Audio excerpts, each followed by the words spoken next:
Rain sword एक young लड़का है जिसके पास 20 टैमर की पावर है। यह एक ऐसी पावर होती है जिसमें व्यक्ति किसी भी जानवर से कम्युनिकेट कर सकता है और एक कॉन्ट्रैक्ट के द्वारा उसे कंट्रोल भी कर सकता है। लेकिन ये पावर अकेले किसी काम की नहीं, इसीलिए रेन ने हीरो पार्टी को ज्वाइन किया था। ये लोग मॉन्स्टर से लोगों को बचाते हैं, लेकिन रेन का काम वहाँ सामान ढोना था। क्योंकि रेन के पास कोई फाइटिंग स्किल नहीं थी, इसीलिए हीरोज के हिसाब से रेन बस यही काम था जो ठीक से कर सकता था। लेकिन बस यही नहीं, रेन के साथ हीरोज का बर्ताव भी कुछ ठीक नहीं था। वो मौका ढूंढते थे रेन को ताना मारने का। ये सब 6 महीनों तक चलता है। फिर एक दिन हीरो पार्टी के लीडर एरियोस ने रेन की काफी बेइज्जती करके उसे पार्टी से बाहर निकाल देता है। वो बोलता है कि रेन किसी भी काम का नहीं, क्योंकि उसकी पावर कुछ खास नहीं है, वो बस लड़ाई में उन पर बोझ बनता है। और क्योंकि वेपन्स और आर्मर भी उन्होंने ही रेन को दिए थे, वो ये सब उससे उतरवा कर उसे यहाँ से निकाल देते हैं। इन 6 महीनों में आज तक रेन को ये रियलाइज ही नहीं हुआ कि हीरोज उसके लिए कितने बुरे थे। उसे तो लगता था कि वो लोग उसे इसीलिए डांटते हैं ताकि वो अपने आप को इम्प्रूव कर सके। लेकिन अब रेन को वो सारी बातें समझ आने लगी थी। लेकिन अब रेन को समझ नहीं आ रहा कि वो अपनी यूजलेस पावर के साथ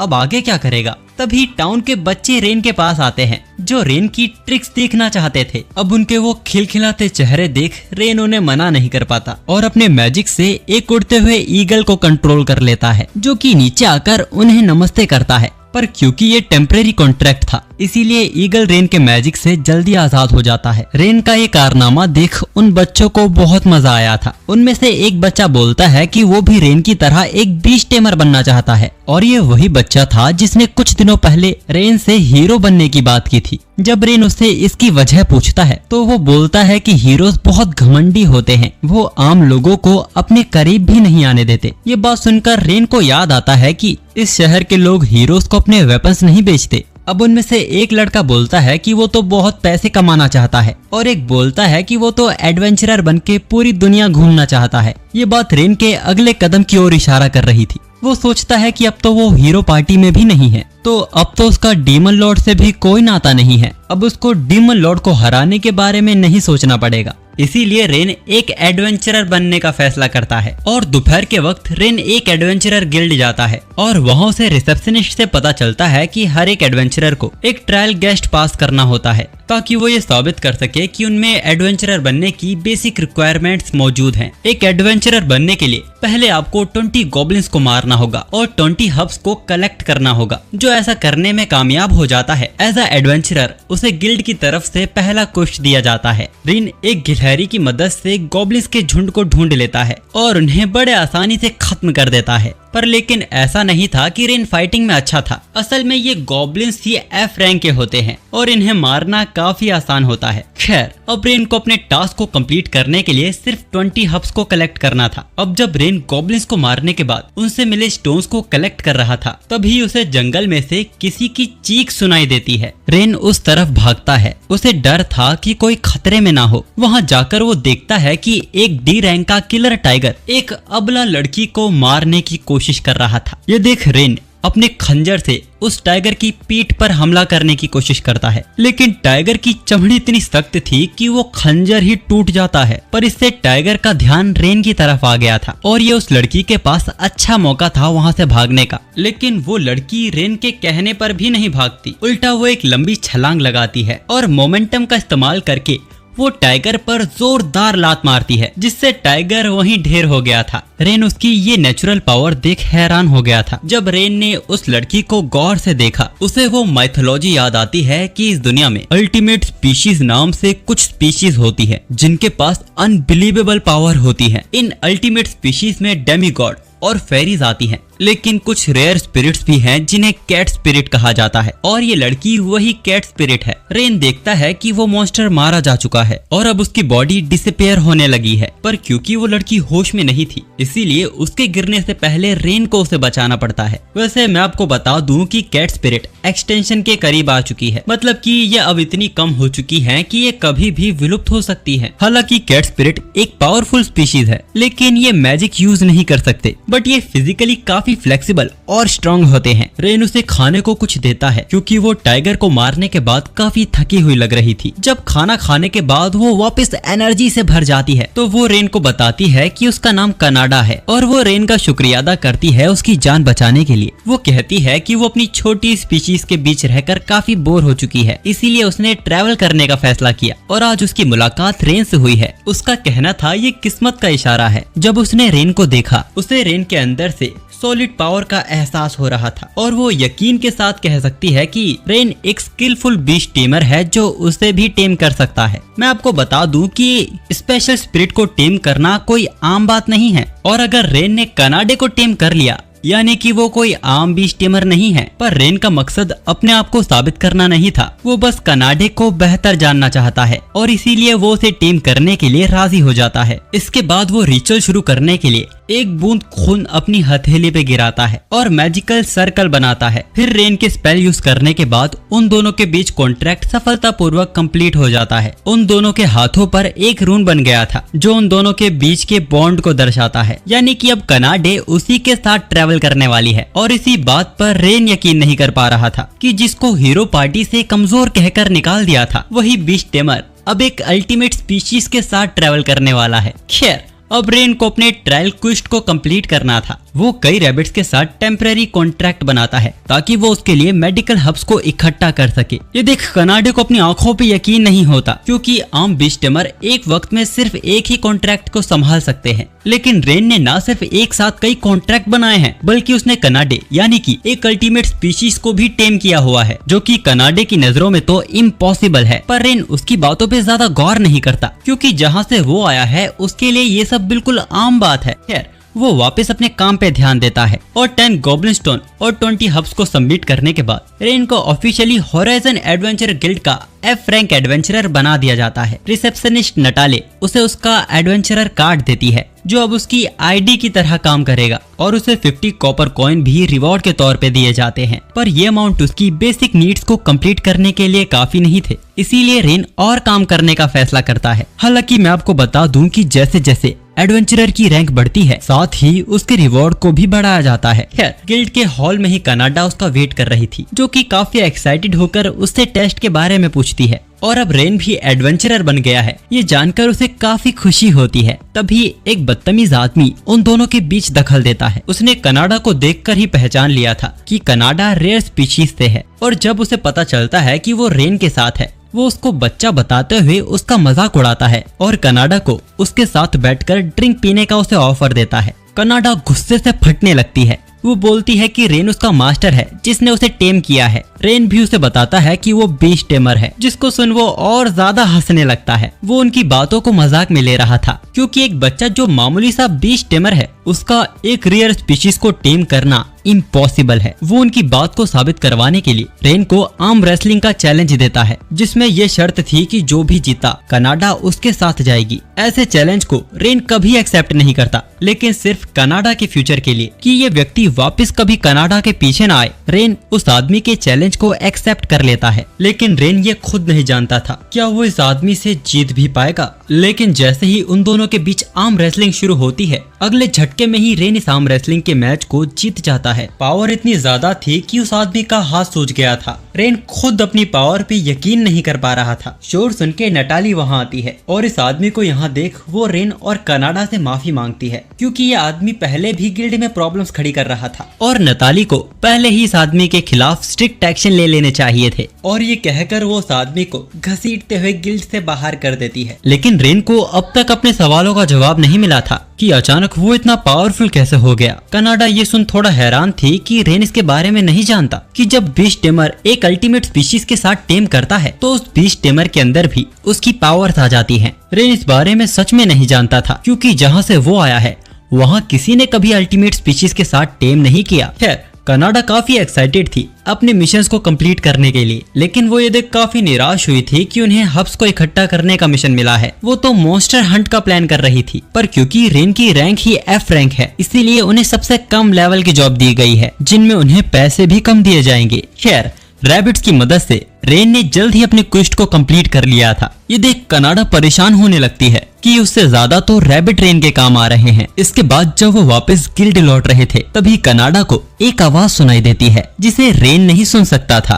कनाडा के पास सेंसिटिव ईयर होने की वजह से वो दूर की आवाज भी आराम से सुन सकती है। कनाडा उस आवाज का पीछा करती है। रेन और कनाडा देखते हैं कि एक बूढ़े आदमी को एक गैंग परेशान कर रही है जो अपने आप को इवन फैंग का हिस्सा बताते हैं। इवन फैंग उस बदनाम गैंग का ग्रुप है जिनका हर घिनौने काम में नाम आता है। वो दोनों बिना कोई वक्त गवाए उन लोगों की ओर भागने लगते हैं और उन लोगों पर सरप्राइज अटैक करते हैं। रेन पहले से ही मार्शल आर्ट्स में अच्छा था और नई ताकत मिलने की वजह से वो उन सभी गुंडों को ठिकाने लगा देता है। इस बीच कनाडे उस बूढ़े आदमी की मदद कर रही थी। वैसे कनाडे को इस बात का डर था कि रेन उसकी पावर को संभाल भी पाएगा। उसे चिंता थी कि पावर आउट ऑफ कंट्रोल होने की वजह से रेन खुद को ही चोट न पहुंचा ले। लेकिन अब रेन को यूं फाइट करता देख कनाडे को कुछ होने लगा था। रेन को निहारते वक्त उसका दिल काफी जोरों से धड़क रहा था। ये चीज रेन भी नोटिस कर लेता है कि कनाडे का चेहरा टमाटर जैसा पूरा लाल हो गया है। वैसे रेन को एक बात काफी देर से परेशान कर रही थी। ये बूढ़ा आदमी एक व्यापारी है तो उसे ऐसे जंगल में आने से पहले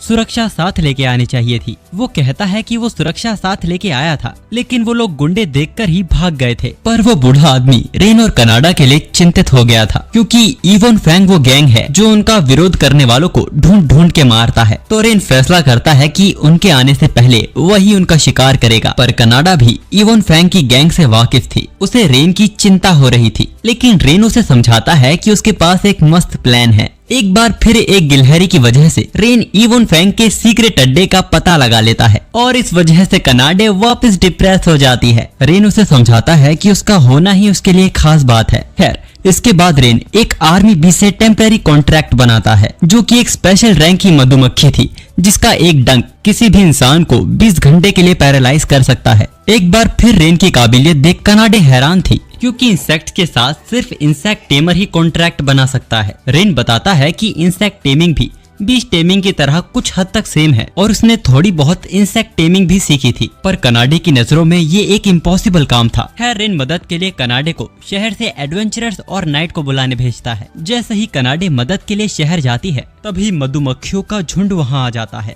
रेन उनके साथ भी कॉन्ट्रैक्ट बना लेता है। दूसरी तरफ हमें पता चलता है कि उस व्यापारी ने जिन लोगों को हायर किया था वो असल में हीरोज की पार्टी थी। वो अपनी हार का इल्जाम अपने नए बीच टेमर पे लगा रहे थे क्योंकि वो सिर्फ एक स्क्विरल के साथ ही कॉन्ट्रैक्ट बना पाया था जबकि उसे वहाँ 20 से ज्यादा स्क्विरल को बुलाना चाहिए था। उनके बीच टेमर को कुछ समझ नहीं आ रहा था क्योंकि एक बीच टेमर एक वक्त में सिर्फ एक के साथ ही कॉन्ट्रैक्ट कर सकता है और अगर वो एक वक्त में एक से ज्यादा कॉन्ट्रैक्ट करने की कोशिश करेगा तो उसकी मौत भी हो सकती है। और अगर सच में ऐसा है तो हीरोज को ये समझ नहीं आ रहा था कि फिर रेन ये सब कैसे कर लेता था। खैर जो भी हो हीरोज की रेटिंग कम नहीं होनी चाहिए इसीलिए वो अपने बीच टेमर से बोलती है कि हार का इल्जाम वो सारा अपने ऊपर ले ले और अगर वो ऐसा नहीं करेगा तो मीना उसके ऊपर 1000 से भी ज्यादा मैजिक का यूज करेगी। उनकी ये डरावनी बातें सुन के वो वहाँ से भाग जाता है। एक तरफ उनको ये डर था कि वो सबको सच ना बता दे तो एक तरफ वो ये सोच रहे थे क्या रेन सच में ताकतवर था। दूसरी तरफ हम देखते हैं कि रेन ने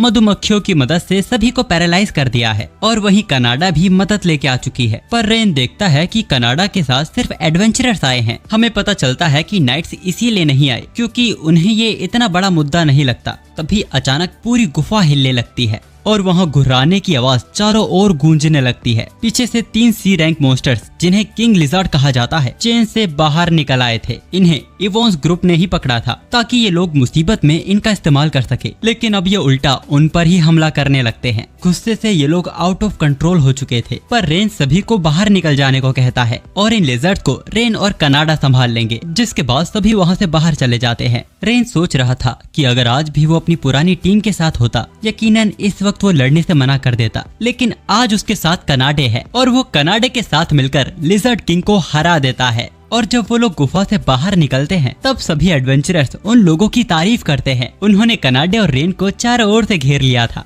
ये पहली बार था जब रेन के काम को एप्रिशिएट किया जा रहा था और इस वजह से रेन बहुत ही खुश था। इवन फैंग गैंग को हराने वाली बात सुनकर गिल्ड भी रेन के टैलेंट को एप्रिशिएट करती है और उसकी ई रैंक को प्रमोट करके उसे एफ रैंक का एडवेंचरर बना दिया जाता है। साथ ही इस बार रिवॉर्ड में को सिल्वर कॉइन मिले थे जिनसे वो लोग नए इक्विपमेंट्स खरीदते हैं और टेस्टी खाना खाते हैं।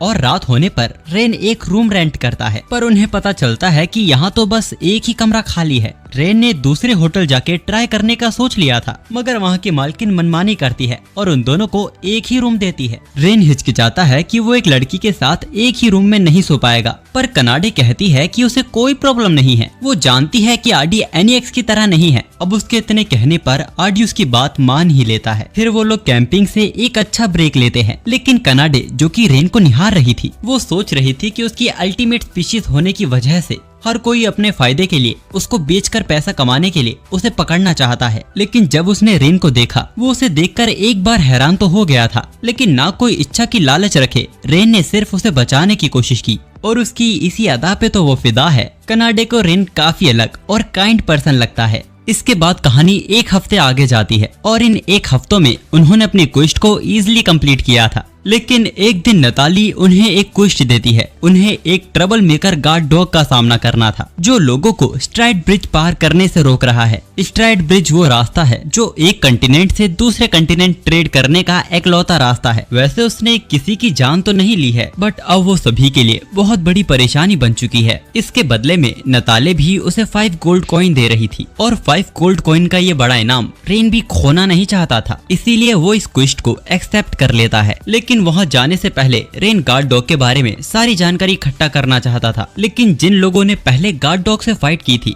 वो उसके बारे में कोई बात नहीं बताना चाहते थे। उनके मुंह पर एक अलग ही चुप्पी थी, जैसे उन्हें कुछ न बताने के लिए डराया गया हो। खैर, वो लोग ब्रिज पर जाते हैं। कनाडे इतने बड़े ब्रिज को देखकर एक्साइटेड हो गई थी। तभी उन्हें वहां एक उड़ता लाल ड्रैगन दिखाई देता है, जो कि अपने आप को एक लड़की में बदल सकता था। मैं आपको बता दूं कि ये खूबसूरत बला ये भी एक अल्टीमेट स्पीशीज है, जिसका नाम तान्या है और ये वही गार्ड डॉग है जिसकी तलाश में रेन और कनाडा यहाँ आए हैं। हमें पता चलता है कि यहाँ तान्या अपनी ट्रेनिंग के लिए आई है। असल में ड्रैगनॉइड्स का एक रूल है, जब उनके बच्चे 15 साल के हो जाते हैं तब वो सभी लोग एक जर्नी पर निकलते हैं, जहाँ से उन्हें ताकतवर होकर लौटना होगा। और अभी तान्या कनाडे और रेन के साथ 1v2 बैटल करना चाहती है। एक अल्टीमेट स्पीशीज का सामना करना रेन के लिए भी चुनौती भरा था, पर उसके साथ कनाडे थी जो कि खुद भी एक अल्टीमेट स्पीशीज थी। तान्या रेन पर हमला करती है। रेन ने भी उसके हमले को ब्लॉक कर लिया था। ये देख तान्या उससे इम्प्रेस होती है कि उसने एक अल्टीमेट स्पीशीज का हमला रोका है, पर ये रेन के लिए आसान नहीं था। इसके बाद तान्या फायर ब्लास्ट से हमला करती है, जिसने कनाडे की पूंछ जला दी थी। रेन जल्दी उसकी पूंछ में लगी आग को बुझाता है। कनाडे को तान्या पे बहुत ही गुस्सा आ रहा था, जिसके बाद कनाडे तान्या पे टूट पड़ती है। क्योंकि दोनों का पावर लेवल बराबर था,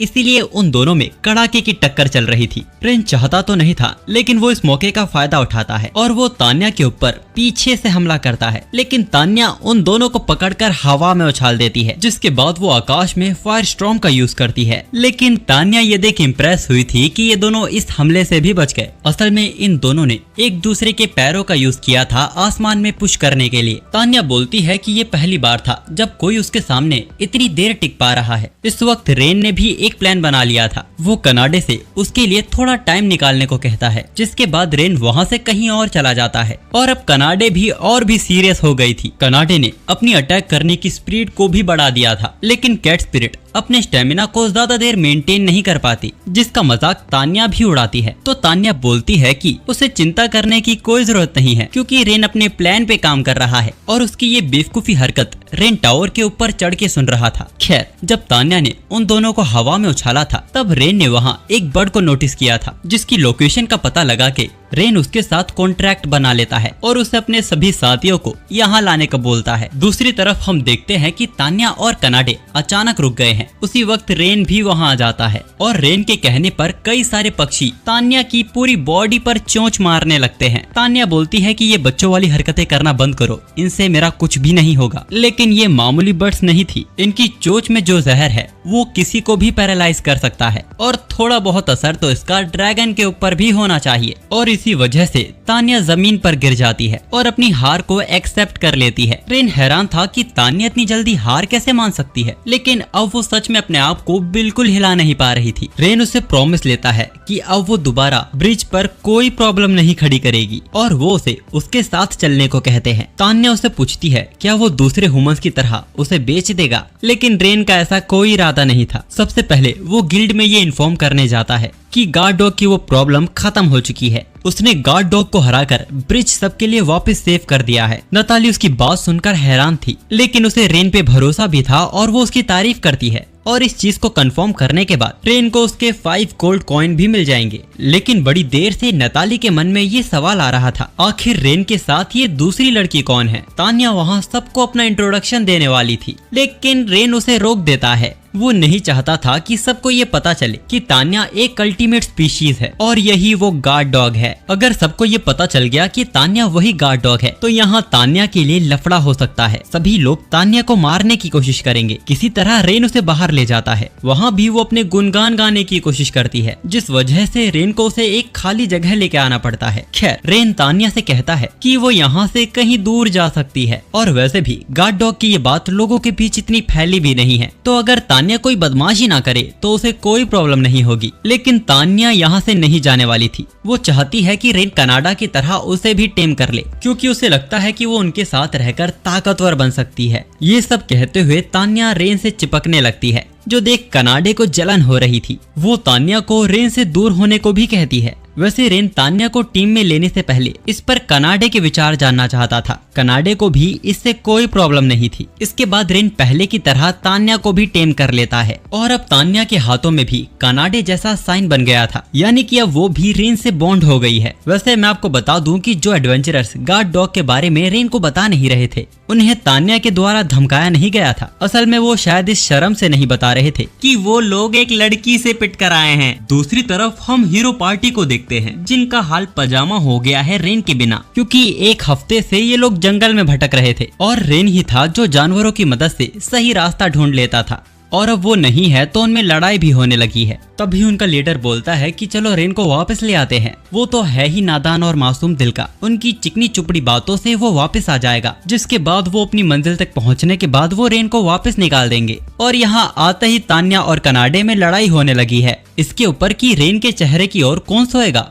वैसे अब तान्या के आने के बाद अब रेन की पार्टी में 3 लोग हो चुके हैं, और तान्या इतनी पावरफुल है कि जब उन्हें स्लाइम मारने का नया मिशन मिला था, तब तान्या ने अपनी फायर ब्लास्ट से सर्विस लाइन को ही जला दिया था। वैसे मैं आपको बता दूं कि स्लाइम्स बहुत ही कमजोर मॉन्स्टर्स होते हैं, जिनको एफ रैंक के एडवेंचरर्स भी काफी आराम से हरा सकते हैं। लेकिन परेशानी ये है कि इनके इतने कमजोर होने की वजह से ज्यादातर एडवेंचरर्स इन्हें इग्नोर कर देते हैं, जिस कारण इनकी तादाद बढ़ने लगती है, जो कि फिर उपजाऊ जमीन और खेतों को खराब करने लगते हैं। तान्या ये गौर करती है कि कनाडे काफी डरी हुई लग रही है। असल में कनाडे को स्लाइम्स बिल्कुल भी पसंद नहीं है, क्योंकि स्लाइम्स को मारने के बाद वो शरीर को चिपचिपा कर देते हैं। ये सुनकर तान्या कहती है कि अगर तुम उन पर फिजिकल अटैक करोगे तो ऐसा ही होगा। वो बोलती है कि वो कनाडे के लिए अपने फायर ब्लास्ट से सभी स्लाइम्स को जला देगी, जो सुन कनाडे काफी खुश हो जाती है और वो बोलती है कि वो तान्या पर निर्भर हो सकती है। जो सुन तान्या कहती है कि मेरी तारीफ करते रहो। उनको ऐसे साथ देख रेन को भी काफी खुशी होती है। उसने सोचा नहीं था कि इन दोनों में कभी बन भी पाएगी। खैर, इसके बाद ये लोग जंगल में स्लाइम्स ढूंढने जाते हैं, लेकिन उन्होंने पूरा जंगल छान लिया पर स्लाइम्स उन्हें कहीं नहीं मिलते। तो रेन बोलता है कि अब स्लाइम्स को ऊपर से ढूंढना होगा, जिसके बाद रेन वहाँ एक चिड़िया को ले आता है। कनाडे और तान्या को लगा था कि ये बर्ड उनके लिए स्लाइम्स को ढूंढेगी, लेकिन ऐसा नहीं था। रेन यहाँ एसिमिलेट का यूज करने वाला था। रेन अपनी एसिमिलेट टेक्निक का यूज करता है, जिसके बाद रेन अचानक बेहोश हो जाता है। ये देख कनाडे काफी डर गई थी। उसे डर था कि रेन को कहीं कुछ हो ना गया हो। तभी वो लोग देखते हैं कि चिड़िया के अंदर से रेन की आवाज आ रही है। कनाडे ये देख हैरान थी कि रेन ने अपने आप को चिड़िया में बदल लिया है। तो रेन उन्हें समझाता है कि वो चिड़िया में नहीं बदला है, बल्कि उसने अपनी सोल थोड़ी देर के लिए उस चिड़िया के अंदर ट्रांसफर कर दी है, और इसी टेक्निक को एसिमिलेट कहा जाता है। कनाडे ये देख वापस से हैरान हो गई थी कि रेन ये भी कर सकता है। तो रेन बोलता है कि ये तो बीच टेमर्स के लिए काफी आम बात है, जिस पर वो दोनों एक साथ चिल्लाकर बोलती है कि ये आम बात नहीं है। खैर, इसके बाद रेन आसमान की ऊंचाइयों को छूकर पूरे जंगल में स्लाइम्स के झुंड को ढूंढने लगता है। वैसे इस एसिमिलेट टेक्निक के बाद यूजर की शरीर का खास ख्याल रखना होता है, क्योंकि इस वक्त बॉडी लाइफलेस स्टेट में होती है और कोई भी यूजर के शरीर को आसानी से खत्म कर सकता है। खैर, रेन ने काफी बड़े स्लाइम के झुंड को ढूंढ लिया था। कनाडे तो उन्हें पत्थर से कुचल के ही मारने वाली थी, लेकिन तभी तान्या उसे रोक लेती है और वो रेन से पूछती है क्या वो मैजिक करना जानता है।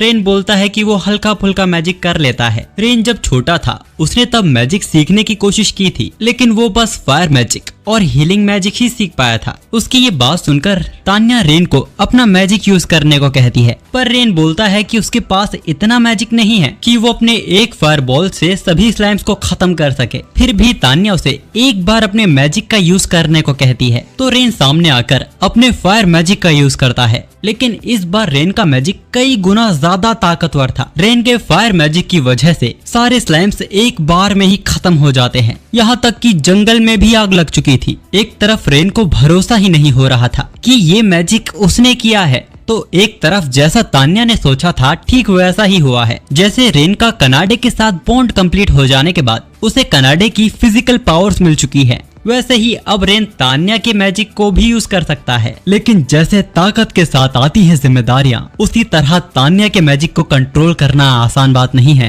इसीलिए रेन चाहता था कि तान्या उसे सिखाए, पर तान्या ऐसा नहीं कर सकती थी क्योंकि वो एक अच्छी टीचर नहीं है। लेकिन रेन उससे रिक्वेस्ट करता है, जिसके बाद तान्या मान जाती है और उसके बाद रेन बेचारा पछताता है क्योंकि तान्या के सिखाने का तरीका काफी अग्रेसिव था। लेकिन कई बार गलती करने के बाद वो धीरे धीरे अपने आप को इम्प्रूव करता है और एक मोमेंट ऐसा आ गया था कि अब रेन तान्या के मैजिक को भी अच्छे से कंट्रोल करना सीख गया था। इसके बाद ये लोग आज की रिपोर्ट देने गिल्ड वापस जाते हैं। वैसे हम देखते हैं कि तान्या इंसानों के बीच खुलना सीख गई है और लोग भी उसको पसंद करने लगे हैं। वैसे मैं आपको बता दूं कि रेन ने ये सबको बताया है कि तान्या की ये सींग और पूंछ उसकी कॉस्ट्यूम है। इसके बाद ये लोग बुफे में खाना खाने जाते हैं और इतना ज्यादा खाते हैं कि रेन भी हैरान हो गया था। अब खाना खाते दौरान तान्या रेन से पूछती है आखिर उसने टेमिंग सीखी कहाँ से थी। ये जानने के लिए तो कनाडे भी क्यूरियस हो रही थी। अब उनके ज्यादा जिद करने पर रेन उन्हें बताता है उसने टेमिंग अपने गाँव में सीखी थी। रेन के गाँव में सभी लोग बीच टेमर थे, यहाँ तक कि उसके माता पिता भी एक बीच टेमर थे और जो उसने इंसेक्ट टेमिंग सीखी थी वो भी उसने अपने गांव में सीखी थी। रेन बताता है कि उसका गांव बहुत ही छोटा और बाहरी लोगों से इतना छिपा हुआ था कि उसके गांव का कोई नाम भी नहीं था। लेकिन अब रेन का गांव एग्जिस्ट भी नहीं करता। जब रेन 12 साल का था, उसके माता पिता काम में बिजी होने की वजह से उस दिन रेन को अकेले ही जंगल में ट्रेनिंग करने जाना पड़ता है। लेकिन जब वो वापस लौटा उसके गांव में आग लग चुकी थी। रेन को लगता है कि वो मॉन्स्टर्स का हमला था जिनके आतंक के आगे कोई सरवाइव नहीं कर पाया। ये बात सुनकर तान्या और कनाडे को बुरा लगता है। वो बोलती है कि वो तो बस रेन के बारे में सब जानना चाहती थी। जिसके बाद रेन बताता है कि एक एडवेंचरर ने उसे बचाया। इसके बाद रेन उस एडवेंचरर के लिए सारे काम करने लगा। वो हर एक वो काम करता जिससे वो अपने आप को जिंदा रख सके। ऐसे ही एक दिन उसकी मुलाकात हीरो पार्टीज के मेंबर से हुई। संयोग से वो लोग अपनी पार्टी के लिए एक नया मेंबर ढूंढ रहे थे। रेन को देखने के बाद वो लोग रेन को ज्वाइन करने का ऑफर देते हैं, जिसको रेन अपनी बदलती किस्मत का इशारा समझ उनके ऑफर को खुशी खुशी एक्सेप्ट कर लेता है। पर जल्द ही उसे भी समझ आने लगा था कि उसका यहाँ सिर्फ इस्तेमाल किया जा रहा है और जब उन्हें लगा कि अब वो उसके किसी काम का नहीं, उन्होंने रेन को अपनी पार्टी से बाहर निकाल दिया। अब कनाडे को भी समझ आने लगा था कि क्यों रेन सभी को बचाने की कोशिश करता है। वो नहीं चाहता जैसे उसके कमजोर होने की वजह से उसे ठुकरा दिया गया, ऐसे ही किसी और को भी ये दर्द सहना पड़े। खैर, इसके बाद इन सभी को गॉब्लिन्स मारने के मिशन पर भेजा जाता है। तान्या इस मिशन के लिए काफी ओवर कॉन्फिडेंट थी क्योंकि गॉब्लिन्स काफी कमजोर क्रिएचर होते हैं और तान्या की ताकत के सामने उन्हें मारना उसके लिए बेहद ही आसान था। तो रेन तान्या को सतर्क करते हुए बोलता है कि गॉब्लिन्स कमजोर होने के साथ चालाक भी होते हैं। लेकिन तान्या उसकी बात को सीरियसली नहीं लेती और कई गॉब्लिन्स को मारने के बाद वो आगे बढ़ रही थी। लेकिन तभी वो देखती है कि एक गॉब्लिन जमीन पर पड़ा हुआ है। वो उसे भी मारने जा रही थी, लेकिन वो गॉब्लिन उसका पैर पकड़ लेता है। तान्या डर गई थी और उस गॉब्लिन को जला देती है और इस मौके का फायदा उठाकर एक गॉब्लिन तान्या को मारने जा रहा था, पर रेन उसे बचा लेता है, लेकिन वो खुद घायल हो गया था। तान्या अपनी किक से उसे दूर फेंक देती है। रेन ने अपनी चोट को ठीक तो कर लिया था, लेकिन तान्या अब इन सबका जिम्मा अपने ऊपर लेने लगती है कि ये सारी उसकी गलती की वजह से हुआ है। वैसे उनका मिशन कंप्लीट हो चुका था, इसीलिए अब ये लोग रिपोर्ट देने वापस गिल्ड जाते हैं। लेकिन जब रेन गिल्ड से बाहर आता है तो वो देखता है कि तान्या तो यहाँ है ही नहीं। कनाडे बताती है कि तान्या कुछ देर अकेले रहना चाहती है। हम देखते हैं कि तान्या एक पुल पर अपना उदास चेहरा लेकर ख्यालों में खोई हुई है। तभी तान्या की नई दोस्त वहाँ आती है जो उससे पूछती है कि आज उसने किस मॉन्स्टर को मारा। तान्या कुछ बोल नहीं रही थी। उसे लगता है कि तान्या को चोट लगी है। वो बोलती है कि उसकी माँ कहती है कि हमें अपनी परेशानियों के बारे में बताना चाहिए, वरना हमारे अपनों को चिंता होने लगती है। अब उसके जाने के बाद तान्या को भी रियलाइज होता है कि उसके ऐसे चले जाने पर उसने सभी को चिंता में डाल दिया होगा और यही सब सोचकर वो रेन का सामना भी नहीं कर पाएगी। लेकिन तभी रेन खुद वहाँ उसे ढूंढते हुए आ जाता है। उसे तान्या की चिंता हो रही थी। तान्या हैरान थी कि आज की गलती के बावजूद रेन उस पर गुस्सा नहीं है, बल्कि वो तो उसकी चिंता कर रहा था। हमें पता चलता है कि आज भी उस होटल की ओनर रेन को सिर्फ एक ही कमरा देती है और कहती है कि मचा देना। रेन जमीन पर सो गया था, लेकिन तान्या को नींद नहीं आ रही थी। तान्या को समझ नहीं आ रहा था कि वो रेन से अपनी नजरें हटा क्यों नहीं पा रही है। उसे अपने सीने में अजीब सा दर्द हो रहा था। शायद वो रेन से प्यार कर बैठी है, लेकिन वो इस बात को मान नहीं रही थी। खैर, वो रेन को कंबल उड़ाकर खुद भी सो जाती है। इसके बाद वो लोग सुबह सुबह रेन को लेकर शहर जा रहे थे, रेन के लिए कुछ इक्विपमेंट्स खरीदने के लिए, क्योंकि रेन का शरीर अल्टीमेट स्पीशीज की तरह ताकतवर नहीं है। लेकिन तभी अचानक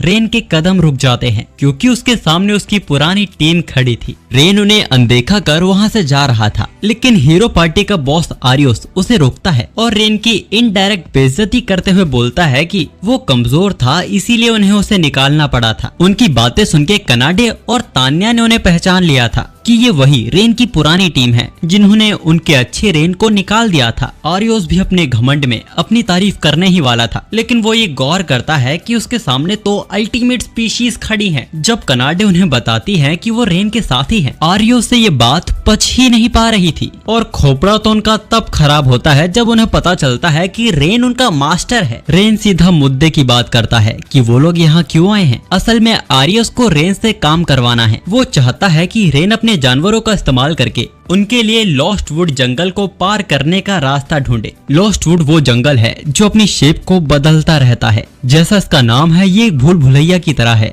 जिसको हर कोई पार नहीं कर सकता है। लेकिन रेन ने एक बार हीरो पार्टी के लिए इस जंगल को पार करवाया था। रेन का दिमाग खराब होने लगता है। आखिर कोई उसकी मदद क्यों करेगा जिसने उन्हें पहले निकाल दिया था। आरियोस बोलता है कि ये तो तुम्हारे लिए सम्मान की बात है जो तुम हीरोज के काम आ पा रहे हो। उसकी टीम भी रेन की बेइज्जती करने लगती है। वैसे तो ये किसी काम का नहीं, लेकिन हम इसे हीरोज के काम आने का मौका दे रहे हैं, और नहीं तो इसके लिए ये कितनी सम्मान की बात है। लेकिन रेन उनके ऑफर को मना करके वहां से जाने लगता है। तो हीरो पार्टी की प्रीस्ट मीना रेन को रोकते हुए बोलती है कि ये काम करना रेन के लिए जरूरी है, क्योंकि लॉस्ट वुड जंगल की गहराइयों में एक जादुई कवच है जो डीमन लॉर्ड को हराने के लिए बेहद ही जरूरी है। और अगर रेन उनकी मदद नहीं करेगा तो डीमन लॉर्ड पूरी दुनिया पे कब्जा कर लेगा। उसके मॉन्स्टर्स शहर भर में फैल जाएंगे। हीरोज होने के नाते वो तो उनका सामना कर लेंगे, लेकिन जो उनका शिकार बनेगा वो है आम इंसान, और इन सब का जिम्मेदार रेन होगा। रेन भी ये नहीं चाहता था जैसा उसके गांव के साथ हुआ ऐसा किसी और के साथ भी होए, इसीलिए वो ना चाहकर भी उनके ऑफर को एक्सेप्ट कर लेता है। आरियोस गुस्से में बोलता है, ये तुम पहले भी कर सकते थे, और वो रेन को उसके साथ चलने को कहता है। लेकिन मीना और कनाडे इससे पहले कुछ चाहते थे कि पहले उन्हें रेन से माफी मांगनी होगी। आरियोस इसके लिए मान जाता है, लेकिन तान्या चाहती थी कि वो अपना सिर झुका के घुटनों के बल रेन से माफी मांगे। तान्या को इतना गुस्सा आ रहा था कि वो एक सांस में सबको जला सकती है। वो बस शांत है तो बस रेन की वजह से। अब आरियोस को भी गुस्सा आने लगता है कि वो एक हीरो होकर एक टैलेंटलेस बंदे से माफी कैसे मांग सकता है, और वो रेन का कॉलर पकड़कर बोलता है कि अपने पालतुओं को हद में रखो। रेन को भी गुस्सा आ गया था। आरियोस बोलता है कि वैसे देखा जाए तो जानवर होने के बाद भी ये दोनों कंचा माल है। क्या क्या करने लगे हो तुम नटखट रेन। तान्या और कनाडे की इंसल्ट सुन रेन आरियोस के मुंह पे जोरदार घूंसा देता है। कनाडे और तान्या रेन के सबसे करीबी दोस्त हैं और वो उनके खिलाफ एक गलत शब्द नहीं सुनेगा, भले ही उसके सामने हीरो ही क्यों ना खड़ा हो। अब बातचीत नहीं, सिर्फ युद्ध होगा। कनाडे का मुकाबला टकले के साथ था, तो वहीं तान्या आरियोस को सबक सिखाना चाहती थी, लेकिन उसके हिस्से में ये दो चुन्नी मुन्नी ही आते हैं। वहीं जब टकला रेन की इंसल्ट करता है तो कनाडे को गुस्सा आ जाता है और वो तेजी से उसके ऊपर हमला करती है। टकले को उम्मीद नहीं थी कि कनाडे इतनी ताकतवर होगी। कनाडे उसकी इंसल्ट करते हुए बोलती है कि मैंने सोचा नहीं था कि हीरो पार्टी इतनी कमजोर होगी। ये सुन वो गुस्सा होकर अपना स्पेशल अटैक तान्या के ऊपर करता है, जिसको रोकने में तान्या को मेहनत भी नहीं करनी पड़ी। उसे समझ आ गया था कि उसे अपनी पूरी ताकत इस्तेमाल करना होगा। तो कनाडे भी बोलती है कि वो भी अपनी आधी ताकत का इस्तेमाल तो कर ही सकती है। टकले की फट जाती है ये सुनकर कि कनाडे ने अब तक अपने आप को रोका हुआ था। उसे समझ नहीं आ रहा था कि रेन जैसे यूजलेस के साथ ऐसी स्पिरिट्स क्या कर रही हैं। कन्नाडे उसका जवाब देते हुए बोलती है कि रेन सबसे ताकतवर है और एक जोरदार लात उसके मारती है, जिससे वो बेचारा बेहोश हो गया था। कन्नाडे डर गई थी कि वो मर न गया हो, नहीं तो रेन उस पर गुस्सा करेगा। इधर तान्या की बात सुनकर उन दोनों को गुस्सा आ गया था। वो दोनों एक साथ तान्या पर हमला करते हैं, पर इस हमले को रोकना उसके लिए चुटकी बजाने जितना आसान था, जिस पर वो उनका मजाक भी उड़ाती है। इस बार वो दोनों अपने अटैक को मिलाकर तान्या पर हमला करते हैं, लेकिन तान्या के सामने ये सब बेकार था, क्योंकि उनका हमला तान्या को टच भी नहीं कर पा रहा था। इसीलिए आखिर में वो दोनों थक ही जाते हैं। पर उन्होंने रेन की इंसल्ट की थी, तान्या उन्हें ऐसे जाने नहीं देने वाली थी। तान्या का सबसे ताकतवर हमला वो अपना एपिक मैजिक का यूज करने वाली थी, जो पूरे आसमान को लाल कर देता है। कई सारे पोर्टल वहाँ खुलने लगते हैं, जिसके अंदर ज्वालामुखी जैसे गर्म पत्थर थे। ये देख बच्चियां काफी डर जाती हैं। तभी तान्या बोलती है, जस्ट चिल गाइस, मैं तो मजाक कर रही थी। वहाँ दूसरी तरफ आरियोस रेन से बोलता है, मैं तुम्हें कमजोर बीच टेमर समझकर तुम पर दया दिखा रहा था, पर तुमने मुझे मारकर हद पार कर दी है। मेरे जैसे हीरो का सामना करने का हमेशा तुम्हें पछतावा रहेगा। वो अपनी बात को कंप्लीट कर ही रहा था, तभी रेन उसके एक और घूसा मारता है, जिससे बचकर आरियोस बोलता है, पागल मैं बात कर रहा था। लेकिन यहाँ रेन बात करने के मूड में नहीं था, तो अब आरियोस भी अपनी तलवार निकालकर अपना असली रंग दिखाने लगता है। आरियोस के हमले काफी तेज थे। रेन को उनसे बचने में परेशानी तो हो रही थी, और क्योंकि आरियोस चूज़न वन हीरो है, इसीलिए वो बहुत ताकतवर भी था। लेकिन रेन को उतना डर नहीं लग रहा था जितना उसे तान्या के साथ लड़ते हुए लग रहा था।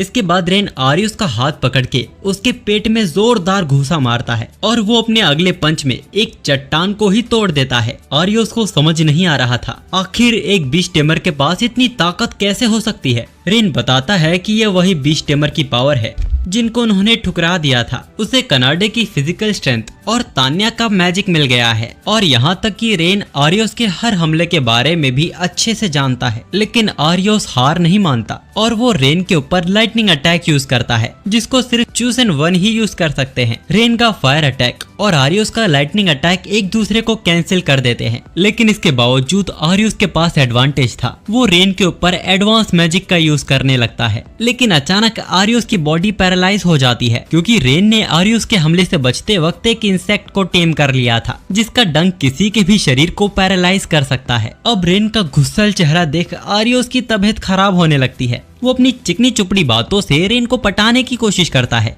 लेकिन रेन इतने गुस्से में था कि वो जोरदार उस पे पंच मारता है, पर उस पंच के टच होने से पहले ही आरियोस बेहोश हो जाता है। अब इतनी बुरी हार के बाद उन लोगों को रेन से माफी मांगनी ही पड़ती है, लेकिन उनके सॉरी बोलने का तरीका अभी भी तान्या को पसंद नहीं आ रहा था। तान्या का गुस्सा देख वो लोग ढंग से माफी मांगते हैं, और रेन भी उन लोगों को माफ कर देता है। खैर, जैसा वो लोग चाहते थे उन्होंने माफी मांग ली है, तो आरियोस उन्हें असल परेशानी यानी उन्हें उस शील्ड के बारे में बताता है, जो लॉस्ट वुड फॉरेस्ट के घने जंगलों के बीच में कहीं है, और अगर किसी तरह कोई उसके पास पहुंच भी जाए तो उस शील्ड को पाने से पहले उसे कई खतरनाक मॉन्स्टर्स का सामना करना होगा, जो उस शील्ड की रक्षा कर रहे हैं। आरियोस रेन को ऑर्डर देते हुए बोलता है कि जाओ मेरे लिए वो शील्ड लेकर आओ, और तान्या और कनाडे भड़क जाती है। तभी रेन उनके सिर पे हाथ रखकर उन्हें शांत होने को बोलता है। रेन के सिर सहलाने की वजह से वो दोनों शर्माने लगे थे। इसके बाद वो लोग लॉस्ट वुड जंगल की ओर बढ़ने लगते हैं। दोपहर के वक्त भी वो जंगल काफी अजीब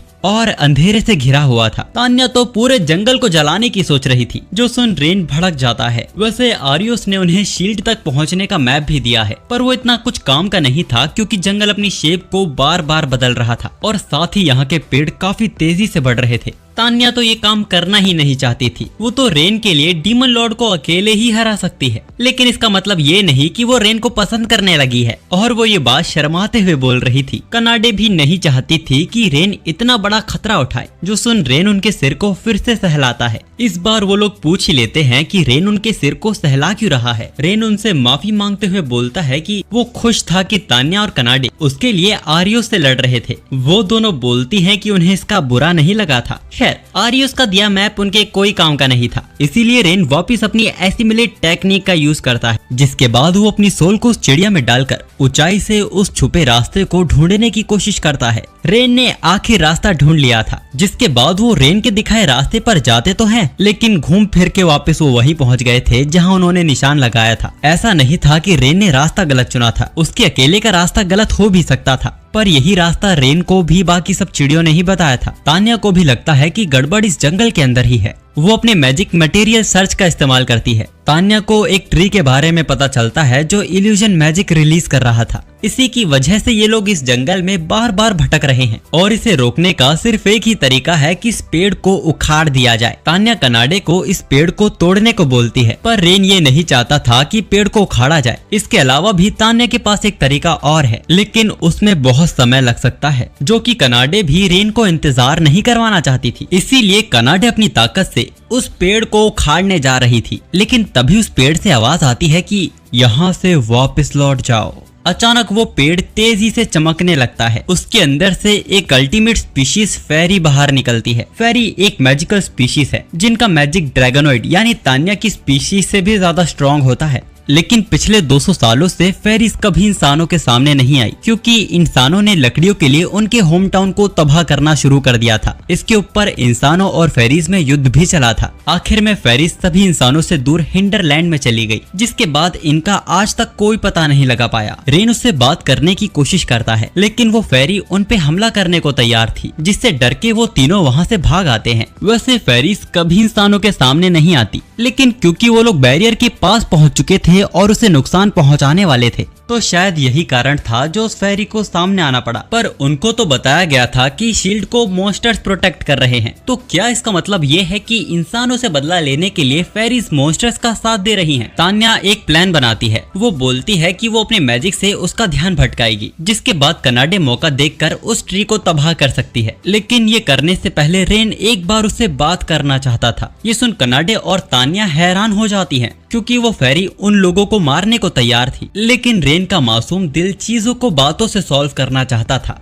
हम देखते हैं कि वो फेरी किसी वजह से उदास खड़ी थी। तभी रेन उसके सामने आता है, जिसको देख के वो फेरी वापस गुस्सा हो जाती है। वो रेन को चेतावनी देती है कि यहाँ से चले जाओ, वरना उसे मजबूरन उस पर हमला करना होगा। रेन इसके लिए तैयार था, बस वो कनाडे और तान्या को नुकसान ना पहुँचाए। फेरी उसकी एक बात नहीं सुनती और रेन पर हमला करने लगती है। कनाडे और तान्या रेन को बचाने की कोशिश करते हैं, लेकिन रेन उन्हें पीछे ही रोक देता है। रेन उसके हर एक हमले को आसानी से सह सकता था, क्योंकि वो एक बीस्ट टेमर है, जिसने ये सब कई बार जानवरों को टेम करते हुए सहा है। फेरी भी रेन की हिम्मत देख हैरान हो गई थी। वो पूछती है, क्या तुम वही इंसान हो जिसने हमारे जंगल को चुराकर उसे तबाह कर दिया था? रेन कहता है कि वो भी इंसान है, लेकिन हर एक इंसान एक जैसा नहीं होता, और वो भी इस चीज का दावा नहीं कर सकता कि वो एक अच्छा इंसान है। लेकिन वो चाहता है कि फेरी उस पे भरोसा करे, लेकिन फेरी एक इंसान पे भरोसा कभी नहीं करेगी। तान्या कनाडे बीच में आकर उसे समझाने लगते हैं कि रेन सबकी तरह नहीं है। वो फेरी को अपनी कहानी बताते हैं कि कैसे रेन ने उनकी मदद की थी। अब अल्टीमेट स्पीशीज की बात सुनने के बाद वो फेरी रेन को अपना नाम सोरा बताती है, और अब वो रेन की बात सुनने के लिए तैयार थी। अब उनकी बात सुनने के बाद वो उनकी प्रॉब्लम तो समझ जाती है, लेकिन वो बैरियर को हटा नहीं सकती, क्योंकि इस बैरियर ने ही उनके नए घर को छिपा के रखा है। तान्या को लगता है कि ये फेरी झूठ बोल रही है और वो उस जंगल के मॉन्स्टर को बचाने की कोशिश कर रही है, लेकिन सोरा बताती है कि जंगल में कोई मॉन्स्टर है ही नहीं, यानी हीरोज ने उन्हें बुद्धू बनाया। असल में इस बैरियर के पीछे फेरीज का गांव है और वही उस शील्ड की रक्षा करती हैं। पर क्योंकि वो बैरियर को हटा नहीं सकती, इसीलिए वो खुद ही उस शील्ड को ले आती है। असल में पिछली हीरो पार्टी ने ही फेरीज को कहा था नई हीरो पार्टी को ये शील्ड देने के लिए। इसके बाद सोरा उन्हें यहाँ से जाने को कहती है। रेन भी वहाँ से जा ही रहा था कि अचानक वो रुक जाता है। उसने ये नोटिस कर लिया था कि सोरा किसी वजह से उदास है। वो इसके बारे में उससे पूछता है। सोरा भी उसे बताने ही वाली थी कि अचानक वो रुक जाती है। वो किसी और को खतरे में नहीं डालना चाहती थी। तान्या कनाडे बोलती है कि आडी ऐसा ही है, वो किसी को परेशानी में नहीं देख सकता, इसीलिए परेशानी भले ही कितनी बड़ी हो वो उसकी मदद जरूर करेंगे। सोरा को भी उन पर यकीन होने लगता है। वो उन्हें बताती है कि फेरी विलेज में जाने के और भी कई रास्ते हैं जो पूरी दुनिया में जगह जगह फैले हुए हैं, इसीलिए वो और उसकी ट्विन सिस्टर रूना यहाँ पर बैरियर की सुरक्षा करते थे, जो कि ये काम बहुत ही बोरिंग था। लेकिन एक दिन वो लोग बैरियर को छोड़कर जंगल के अंदर चले गए, जहाँ उनका सामना डीमन किंग की आर्मी के एक सोल्जर से हुआ। वो उससे बचने के लिए वहाँ से भागने लगते हैं, लेकिन वो उनका पीछा करे जा रहा था। यहाँ तक कि उनके अटैक भी उस पर कोई असर नहीं कर रहे थे। उसने सोरा की बहन लूना को पकड़ लिया। वो मॉन्स्टर सी रैंक का शैडो नाइट था जो किसी भी मैजिक अटैक का इफेक्ट 0 कर सकता है। शैडो मॉन्स्टर चाहता था कि सोरा उस बैरियर को हटा दे, तभी ही वो उसकी बहन रूना को छोड़ेगा। लेकिन अपनी बहन के लिए सोरा सबकी जान को खतरे में नहीं डाल सकती थी। वो वहाँ से भागकर अपने लीडर से मदद मांगने जाती है, लेकिन वो भी उल्टा उसकी ही गलती बताते हैं। असल में वो भी मजबूर थे, वो सबकी जान को खतरे में नहीं डाल सकते थे, इसीलिए वो सोरा को अपनी बहन को भूल जाने को कहते हैं। रेन उसके आंसू पोंछते हुए बोलता है कि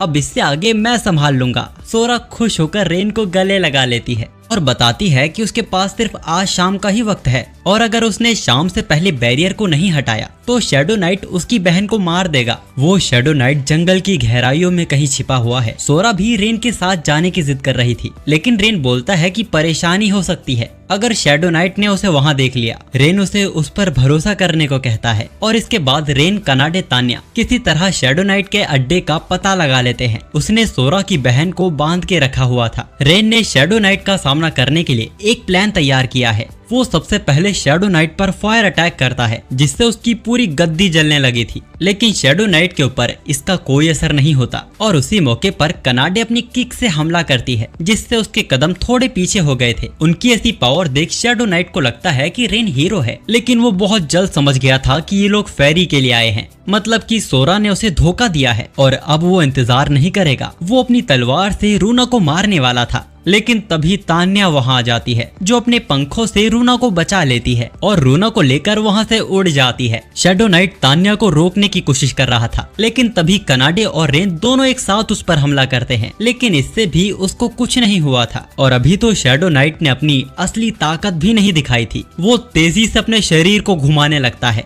उसके इस हमले में इतनी ताकत थी कि पूरा जंगल तबाह हो सकता था। रेन हैरान था कि ये डीमन लॉर्ड आर्मी के सिर्फ एक सोल्जर की ताकत है। वो उसको हराने के लिए एक प्लान बनाता है। वो उस मॉन्स्टर का ध्यान भटकाएगा और उस मौके पर कनाडे अपनी पूरी ताकत से उस पर हमला करेगी, लेकिन कनाडे को नहीं लगता कि इससे भी उस पर कोई असर होगा। पर रेन ने एक और चीज सोची हुई थी। वो जंगल में एक मधुमक्खी के छत्ते को ढूंढता है और उसको टेम कर लेता है और उनकी मदद से उस मॉन्स्टर का ध्यान भटका देता है। वो कनाडे को इसी वक्त हमला करने को कहता है। साथ ही रेन एक स्पेल का भी यूज कर रहा था जो कनाडे की ताकत को कई गुना बढ़ा देता है और इस नई ताकत को कनाडे भी फील कर पा रही थी। वो अपनी पूरी ताकत से उस शैडो नाइट पर हमला करती है जिससे उसके शरीर में छेद हो गया था। इस हमले ने शैडो नाइट को पूरी तरह खत्म कर दिया था। कनाडे भी एक्साइटेड होकर रेन से पूछती है कि उसने क्या किया था। रेन बताता है कि ये उसका एक स्पेशल मैजिक था जो किसी की भी ताकत को कुछ वक्त के लिए कई गुना बढ़ा सकता है, पर उसके थोड़े मैजिक की वजह से वो पहले ये कर नहीं पाता था। लेकिन अब उसके पास तान्या का भी मैजिक है।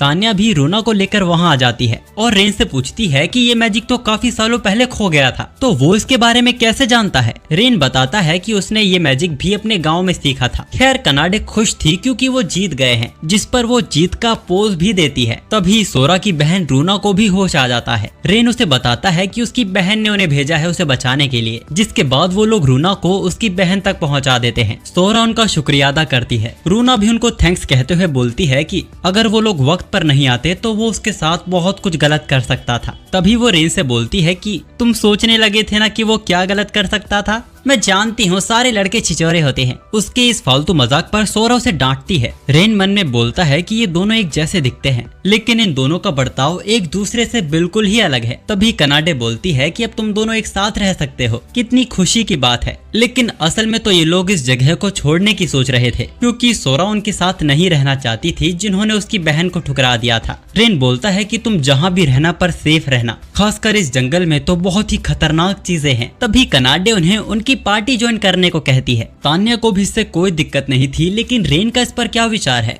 रेन उनसे पूछता है क्या तुम मेरे साथ यानी कि एक इंसान की पार्टी में आना चाहोगी। सोरा आज भी इंसानों पे भरोसा नहीं करती, लेकिन अगर रेन होगा तो वो उसके साथ ट्रैवल कर सकती है, मतलब कि वो दोनों ही उनके साथ आने को तैयार थे। अब वो दोनों रेन को उन्हें टेम करने को बोलते हैं, पर रेन को शक था क्या वो फेरिस को टेम कर सकता है। असल में रेन एक बीस्ट टेमर है और वो इंसेक्ट टेमिंग भी जानता है, लेकिन कभी उसने फेरीज को टेम नहीं किया। तभी तान्या बोलती है कि तुम कोशिश किए बिना हार के बारे में कैसे सोच सकते हो। कनाडे भी रेन को हौसला देती है, तो रेन भी उनकी बात को मान लेता है और अपने अंगूठे को काट कर एक मैजिकल टेम बनाता है। दोनों फेरीज को टेम करने के लिए रेन को एक नया फॉर्मूला चाहिए था, जिसको वो आखिर क्रिएट कर लेता है और फाइनली वो दोनों को एक साथ टेम कर लेता है। पर इस प्रोसेस की वजह से रेन बेचारा बहुत थक गया था। वो गिरने ही वाला था, पर रूना और सोरा उसे पकड़ लेते हैं, जो देख पीछे खड़ी तान्या और कनाडे को जलन हो रही थी। इसके बाद रेन हीरोज पार्टी के पास उनकी मंगवाई शील्ड देने जाता है। वहीं पर छिपी वो चारों अल्टीमेट स्पीशीज सोच रही थी क्या रेन को अकेले जाने देना सही फैसला था, क्योंकि वो लोग जानते हैं कि हीरो कितना बुरा पर्सन है, पर वो लोग कुछ नहीं कर सकते क्योंकि रेन ने उन्हें मना किया है।